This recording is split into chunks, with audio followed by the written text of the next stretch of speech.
Original.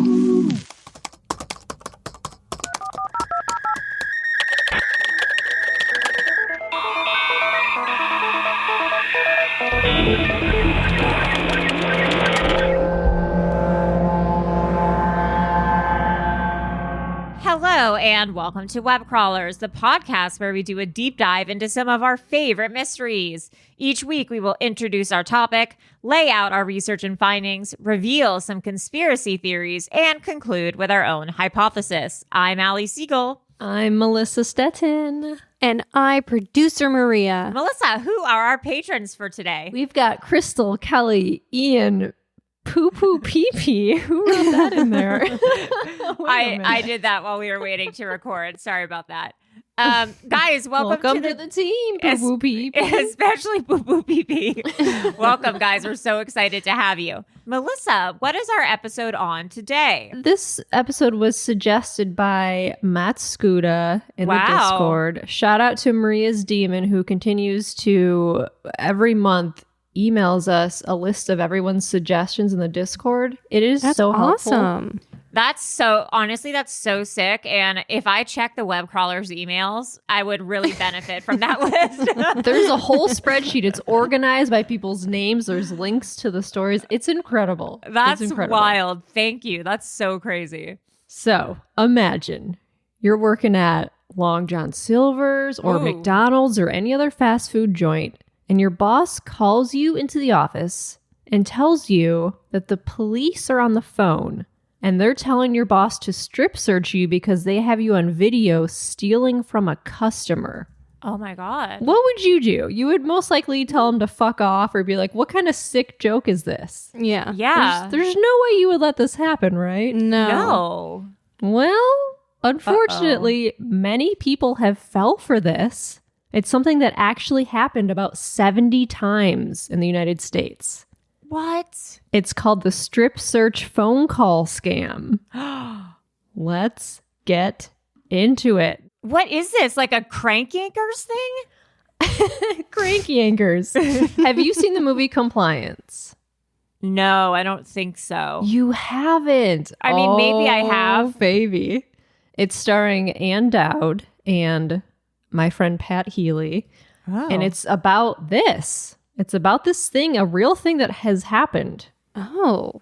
I can't believe we haven't done an episode on this. Wow. Wait, Craig Zobel directed. What else did he direct? Why did Mayor I hear? of Easttown. That's right. And he's also one of the original creators of Homestar Runner. What's that? You don't know Homestar Runner? It's a website, this like Flash animated website from the 90s. Yes, I do remember this. With Strong Bad. Wow. Wait, why do I remember this? What's going? My mind's like. A lot of information pumping in right now. Yeah, Mayor of Easttown. You just plugged into the Matrix. Wait, I don't understand how I know this. Late 90s, early 2000s, it's a website where it had all these little characters. There was little videos and like you could make them do things. And there was this guy named Strong Bad who would check all the emails. And he would like make fun of people who emailed into Strong Bad. The email, what? And then Teen Girl Squad. Do you know Teen Girl Squad? Does that ring a bell? It kind of is. Melissa, I don't know what's happening. My brain is short-circuiting. Yes. I think I need Flash to run this. Yep. I need to update my Flash. Oh, yeah. Homestar You always Runner. do. I'm sure our Always. listeners who are millennials are into Homestar Runner. But anyway, so he was one of the original creators of the character Homestar Runner. Wow. Crazy career. And so he directed this movie that I saw before it was in theaters. Oh my God. Francis Okay. in the movie. Before it was in theaters, I saw this. A humble brag. Humble brag. Okay, so this scam was a series of incidents mostly occurring in rural areas of the United States that happened over a period of about 12 years, starting in 1992. Wow. So these insanely unbelievable incidents involved a man calling a fast food restaurant or a grocery store, claiming to be a police officer, and then convincing managers to conduct strip searches of female employees, or in one case, a customer, and to perform other bizarre acts on behalf of, quote unquote, the police. What? What? So over 70 occurrences were reported in 30 different states until an incident in 2004 in Mount Washington, Kentucky, which led to the arrest of David Richard Stewart. And that's the one that the movie Compliance is based off of. Oh, wow. Okay, so here's how this scam would go. So a caller would identify themselves as a police officer or other like authority figure, and they would talk to a manager or supervisor and would ask for their help in detaining a female employee or customer who was suspected of a crime. So he would provide a description of the suspect, which the manager would recognize, be like, oh, is there like a younger girl with like light colored hair, like kind of skinny? And they would be like, oh, yeah, that must be so-and-so. Like they would just identify the employee for them. And then they would ask the manager to search the suspected person. They'd be like, oh, well, this person, we have them on security camera stealing from a customer. Oh my God. They basically just like call in trying to like describe their type. Like, Yep. Is there a big breasted blonde who works for you? She's into anime. Yeah. Or like, so some notable incidents were on November 30th in 2000, a female McDonald's manager in Litchfield, Kentucky, undressed herself in the presence of a customer. The caller had convinced her, this one's crazy, the caller had convinced her that this customer was a suspected sex offender, and the manager, who was like serving as bait, would enable undercover police officers to arrest him. What? So the police convinced her that like, oh, there's a suspected sex offender is one of your customers. You need to go grab that guy, bring him in the back, and then take off your clothes so we can like entrap him.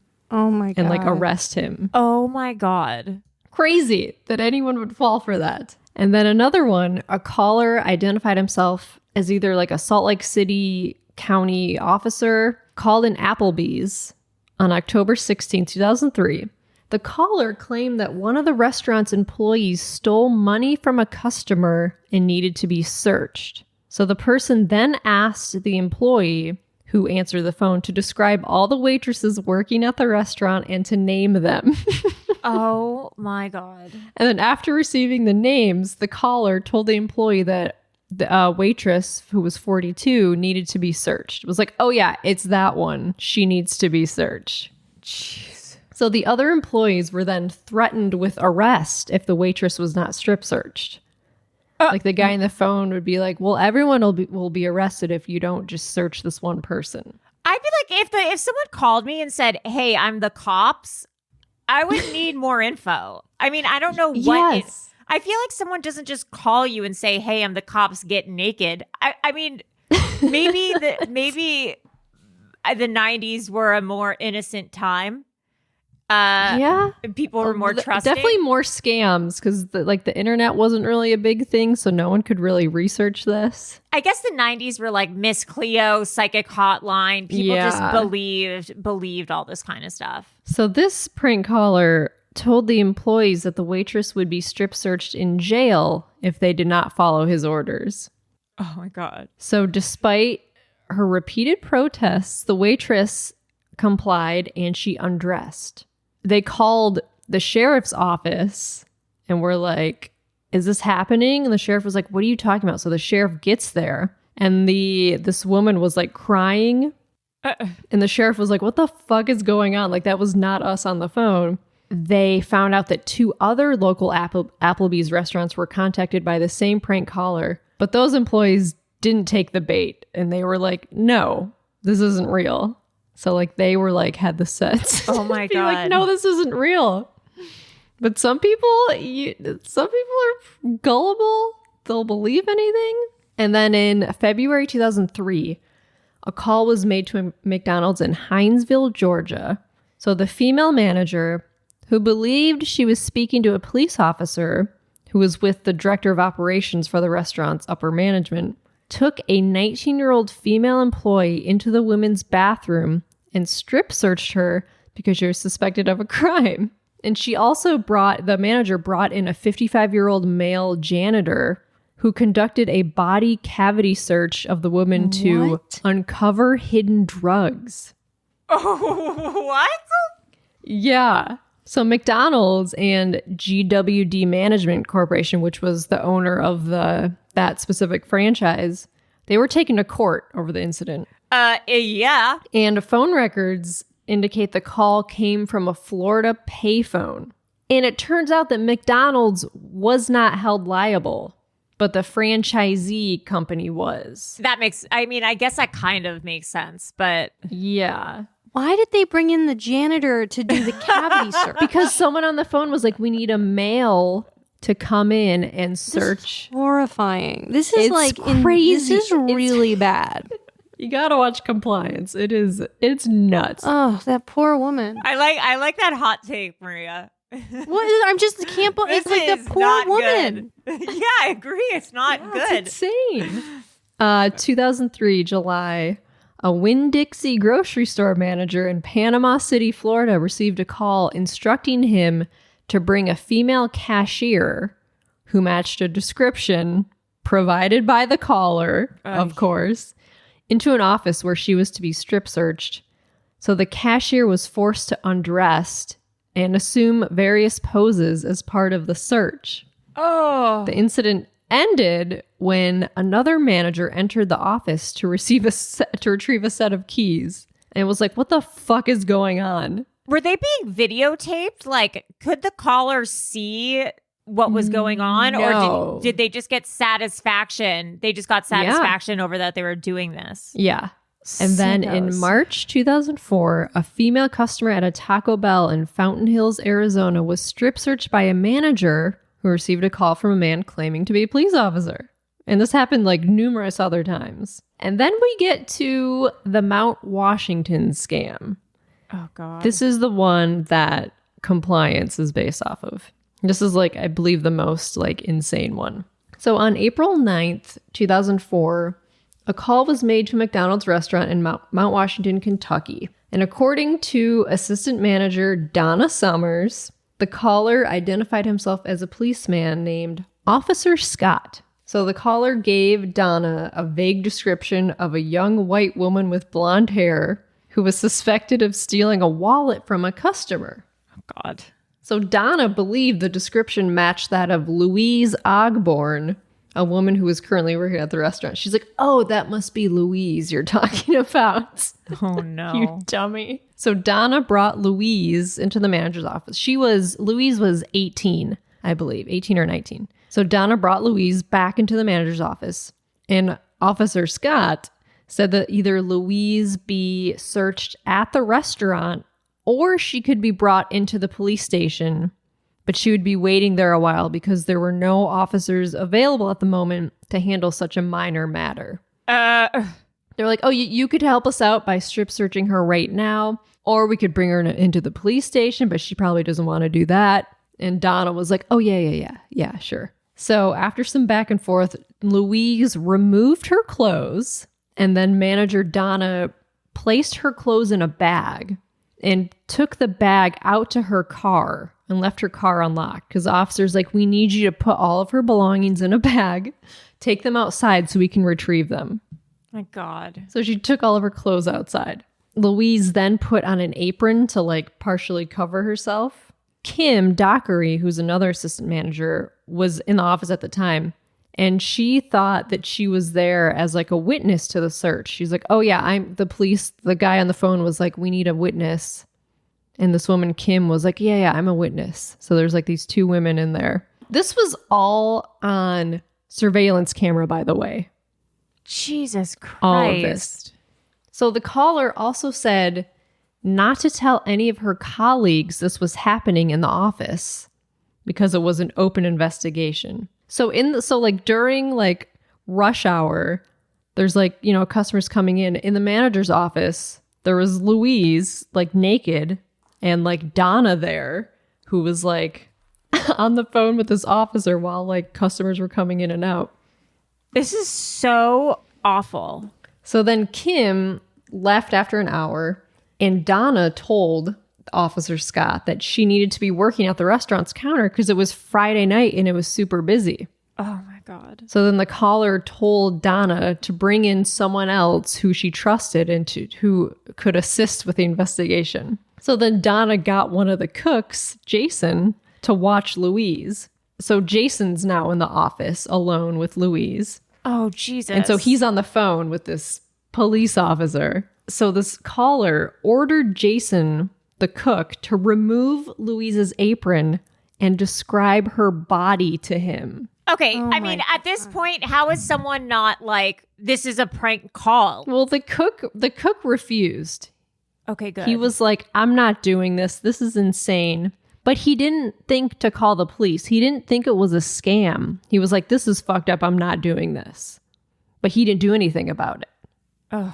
So then Donna came back, and the caller asked Donna if she had another man who could come by and watch Louise so she didn't escape. So Donna called her own fiance, Walter Nix Jr., who was 43, to come help. So Walter came to the restaurant and took over from Donna.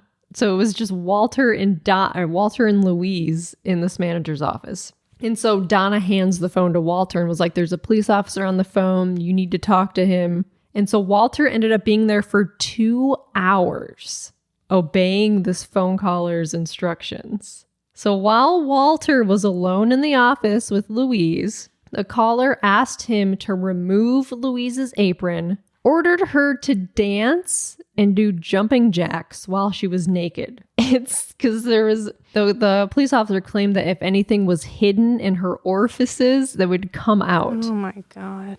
Jesus Christ. And he ordered Louise to refer to Walter as sir. And he also ordered Walter to have Louise bend over and smack her butt because that would release any hidden drugs. How are these people? This is like, first of all, I hope Louise sued and is a multi-millionaire now. But this is, oh my God, the trauma involved in this. Yeah, it's crazy. So Walter then ordered her to insert her fingers into her vagina and expose it to him as part of the search. Jesus Christ. He also ordered her to sit on his lap and kiss him.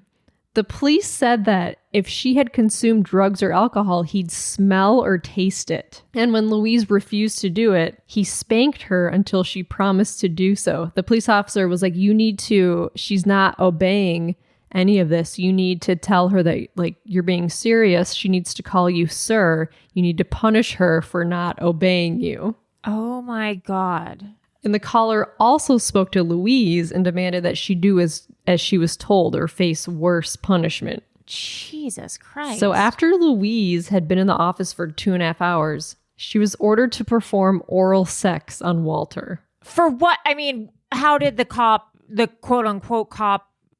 I was trying to find like the reasoning for this, and I believe it's because if she had anything hiding in her mouth, he would find out, or it's because she was disobeying the police and she needed to these were consequences for it. At this point I'm like, wait a minute, like what is going on? Like, but there's surveillance video of this happening. This is so, I mean, at this point, like you have to think that this is this is some sort of, I mean, kidnapping is the wrong word, but this is, some sort of scandal, not the cops. But I mean, I'm a gullible person. Like, I don't know. I don't think that I would think the cops are I don't know what I would do or think in this situation. I am absolutely not saying that this is on Louise. Like, this is obviously a situation that was completely out of her control, but this is so crazy that no one intervened for her and was like, hung up the phone. Like, it's insane. It's so crazy. It's really crazy. If I'm correct, they weren't under any physical in-person duress, right? Like, there was no one in the shop being like, you have to do this. It was just some phantom person threatening on the phone.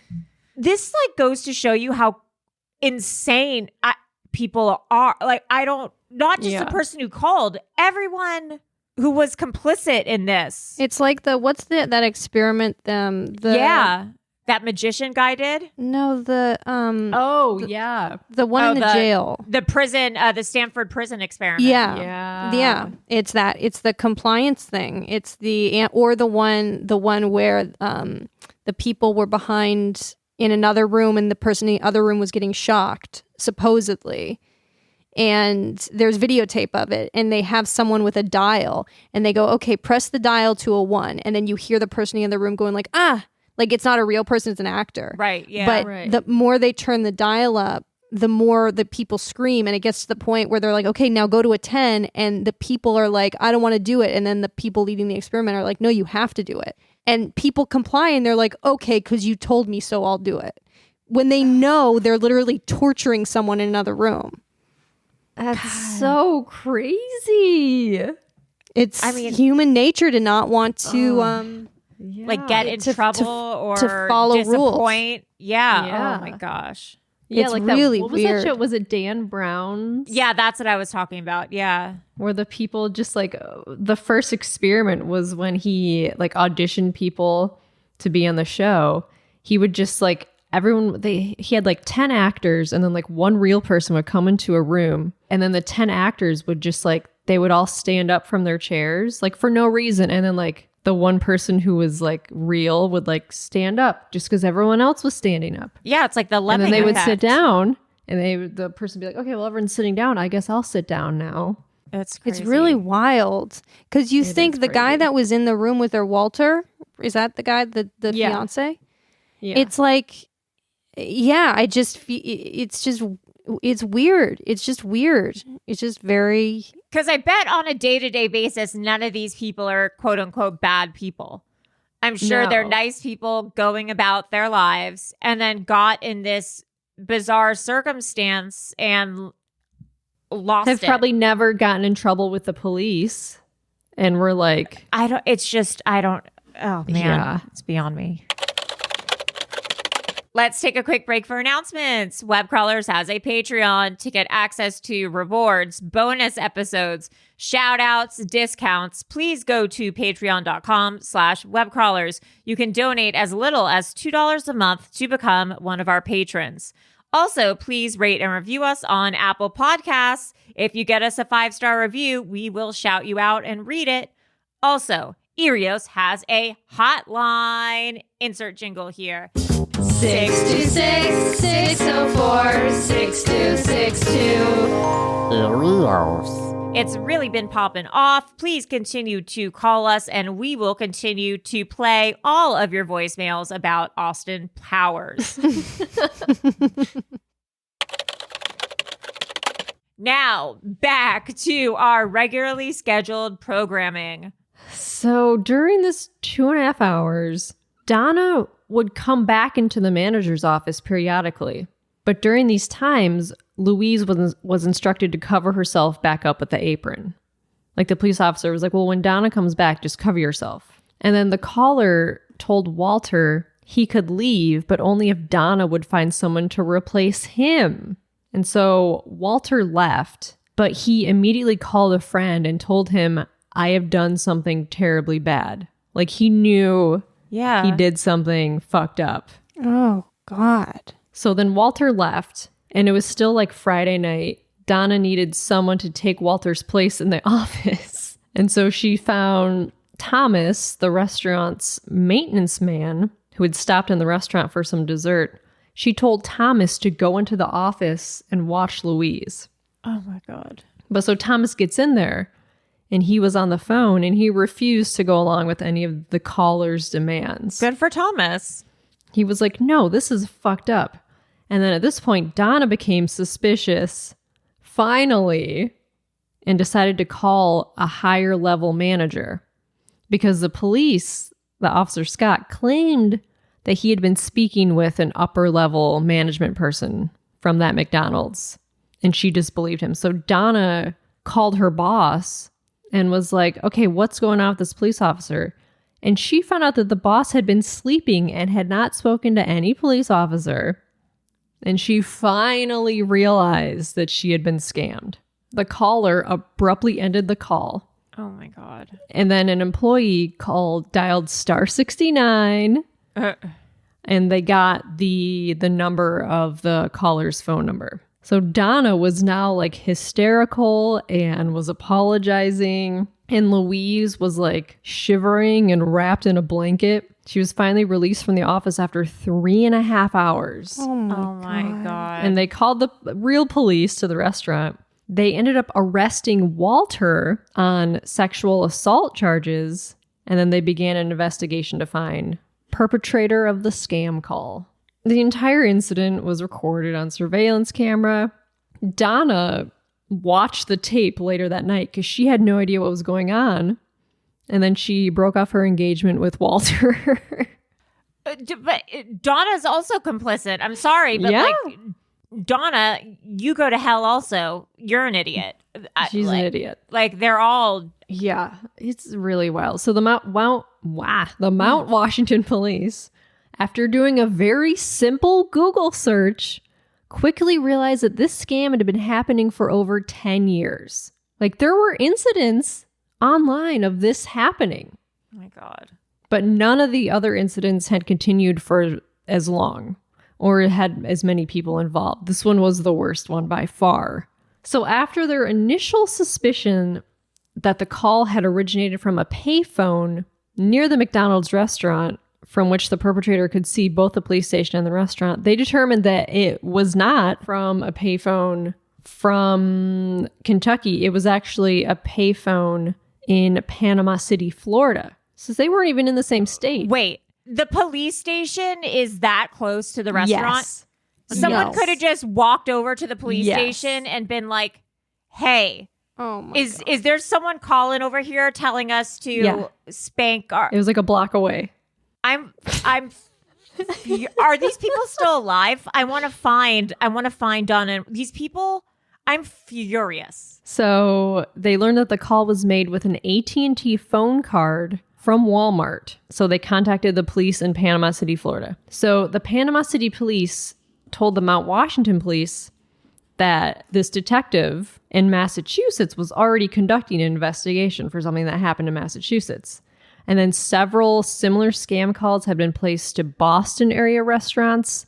And the detective had already pulled surveillance camera footage from a Walmart in Panama City to try to figure out who was like buying these cards. So they used the serial number of the phone card to find out that it had been purchased from a different Walmart than the Walmart that sold the card used for calls to Massachusetts restaurants.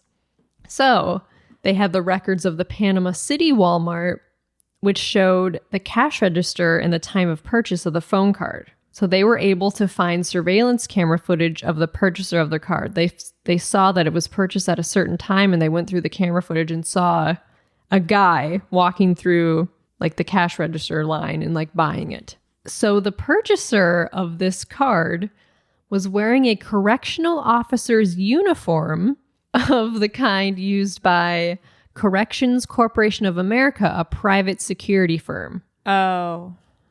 So, videos and still photographs from the two Walmarts were compared, and the same man was seen entering and exiting the Massachusetts Walmart at the time a phone card was purchased there. So, they used these images, they produced composite images of the suspect. That led to the identification of the phone card buyer as David R. Stewart, a married man with 5 children, who was then arrested.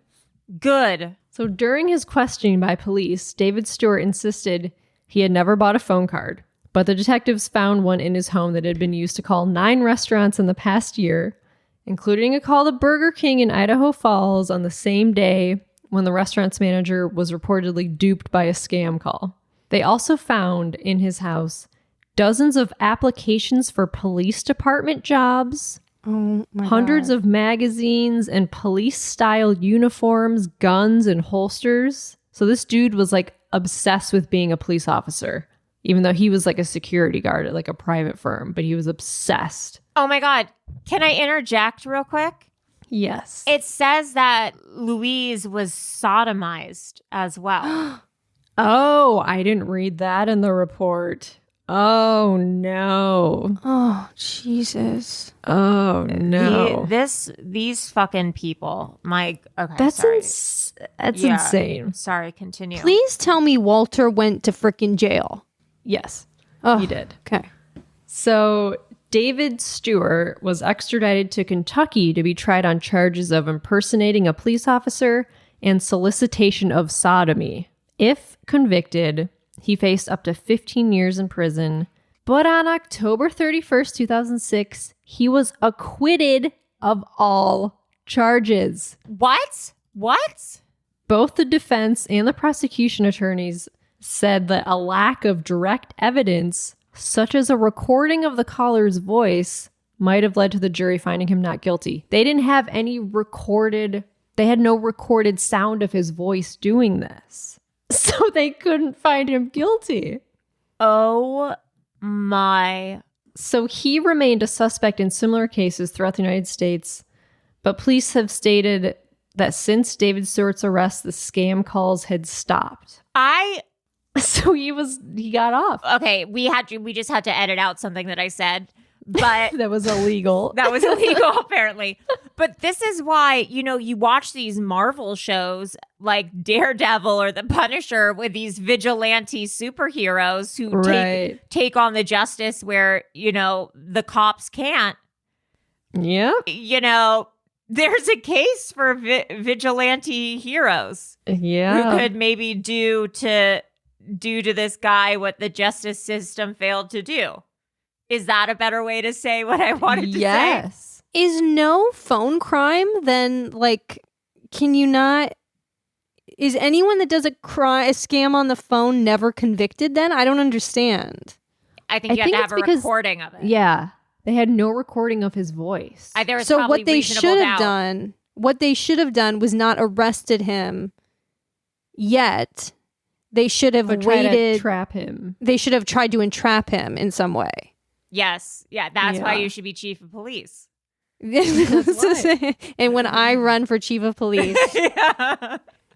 I will guarantee that no strip search phone call scam will go unpunished. This is why we have to do our own vigilante justice department. We could be like Jessica Jones. You could be the DA. Jessica Jones. Yeah. I'm not quite sure. I'll be the do you comic only relief. Allie only references Marvel now. I feel like you've only been watching Daredevil the past That's all I've week. been doing for the All of past your week. tweets are still watching Daredevil. That's all I've been doing for the past week, so I'm on a real kick. Sorry. Okay, so the aftermath. So Louise, the victim, underwent therapy and medication for post-traumatic stress disorder and depression. Yeah, I'd say so. What's sad is that she was planning on going to the University of Louisville, where she wanted to be a pre-med student, and she didn't go because she was so distressed. In an interview with ABC News, she said that after her abuse, she felt dirty. Yeah. And had difficulty making and maintaining friendships because she wouldn't allow anyone to get too close to her. Yeah, she was horrible, only 18 at the time. That's horrible so sad. PTSD. I mean, this is the kind of thing that changes.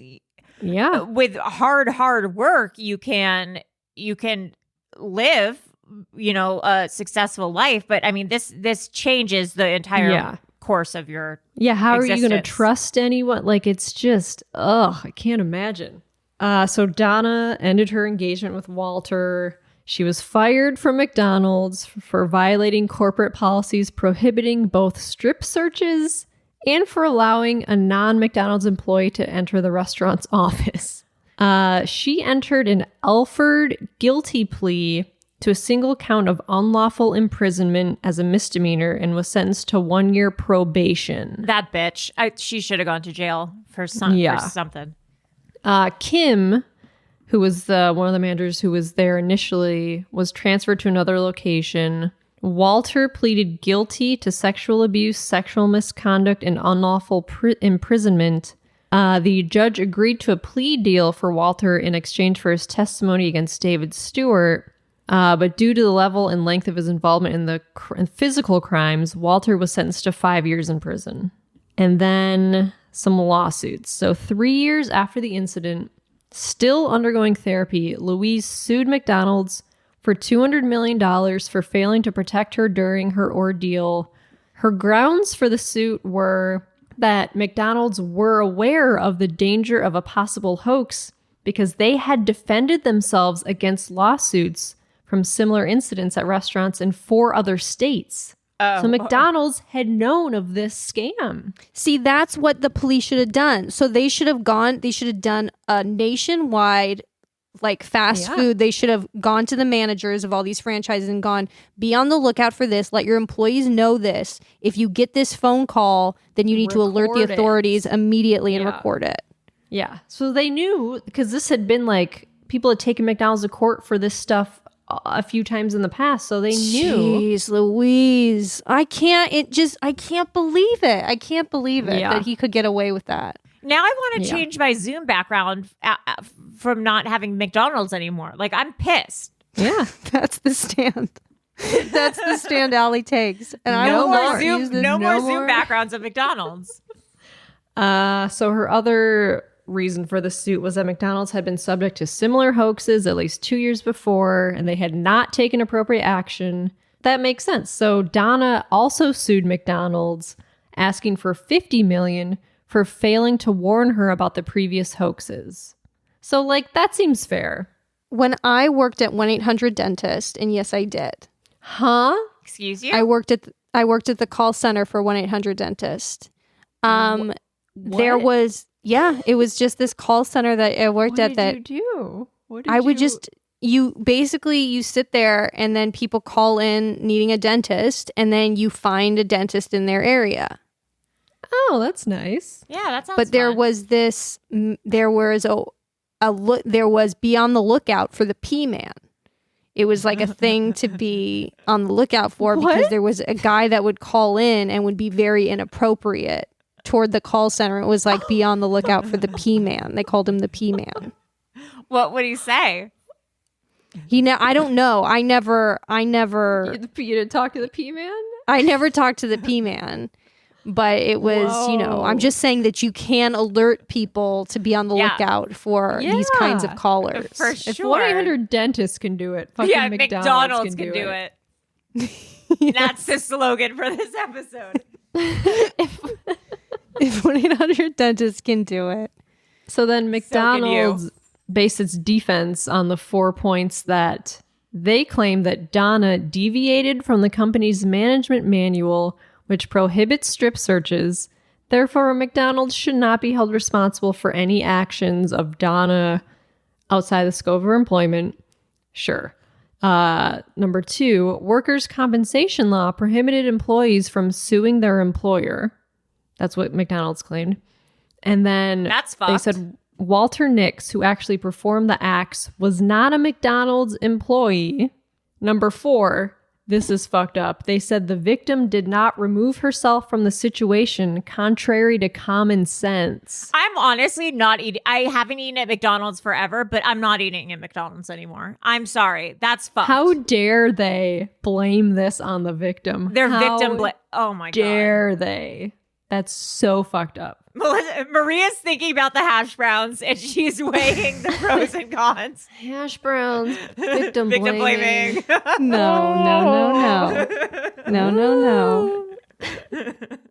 That's fucked up. That's fucked. So the civil trial began September 10th, 2007, and then a jury awarded Louise $5 million in punitive damages. Not enough money.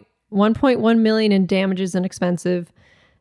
Donna was awarded $1 million in punitive damages. Donna was? Yeah. So the jury decided that McDonald's and the unnamed caller were each 50% at fault. And then McDonald's and their attorneys were sanctioned for withholding evidence pertinent to the outcome of the trial. And then November 2008, McDonald's was also ordered to pay $2.4 million in legal fees to the plaintiff's lawyers. Well, that's good. That's good. And then on November 20th, 2009, the Kentucky Court of Appeals upheld the jury's verdict, but reduced the damages awarded to Donna Summer to only $400,000. And then they appealed to the Kentucky Supreme Court. And then while this was pending in 2010, Louise settled with McDonald's for $1.1 million and abandoned her claim for punitive damages. Apparently because they just kept extending it and extending and appealing. She was like, fine, just give me $1.1 million. Or otherwise she would never get her money because they just kept like extending it. Poor woman. Like 1.1 million, like that's not enough for this. No. That would not cover the lifelong therapy bills. That doesn't cover it. That doesn't and cover the jobs and like, you know, if she this woman should be set for life. Yes, 100%. Yes. She wanted to be a med student and then deferred college. Like she had her career goal and now can't do it. Like I'm not okay with that. So after the court decisions, McDonald's revised its manager training program to emphasize awareness of scam phone calls and protection of employees' rights. I'm trying to see where she's at now. I can't. I wonder if she's changed her name. I feel like I would do that maybe. Yeah. Maybe she's married, changed her last name. I mean, I hope. Like I would. Yeah, but Compliance is, I think it's streaming on Amazon. It's crazy. It's really good. Ann Dowd from Handmaid's Tale, isn't it? Like I want to know if she has a Kickstarter or something, or not a Kickstarter, but like a GoFundMe. You know what I mean? Because I don't remember hearing about this in the news when it happened. I've never heard anything about this. Like this is until I saw the movie. I had no idea. Me either. I can't find anything on her now. So maybe like good for her. Good for her that she's, you know, she's kind of. Although I absolutely wish she'd gotten more money. I know. That's $100 million right there. But yeah, that's the true story. Wow. This insane. And that guy is still out there, not arrested. That's even. It's fucked up. Nothing good came from this. Yeah. So what's he up to now? He's on the sex offenders registry though, right? Like he's a sex offender. Is I he would though? Assume so. He was. That's what I don't know. Though. I don't know if they couldn't charge him with it Because he didn't do a sex crime in person, and he could. I don't get it. I gotta look more up on this phone scam thing of like. There's photos of him. He just looks like a goober. Yeah, he's not. Just a big goober. Look at this goober. Says that there's also a 2008 episode of Law and Order SVU about it. Oh. With the actor Robin Williams playing the role of the caller. Whoa, no way. Yeah, interesting. What's Walter up to? He's on the sex offender registry. Oh, for sure he's got to be. Sure.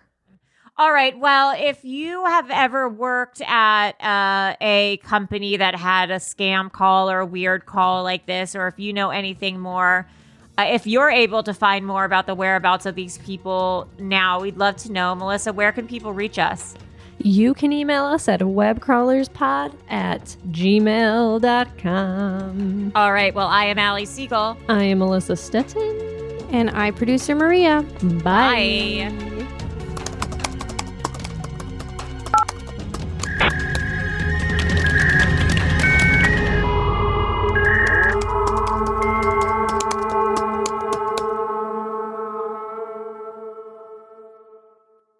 An Erios original. Powered by Acast.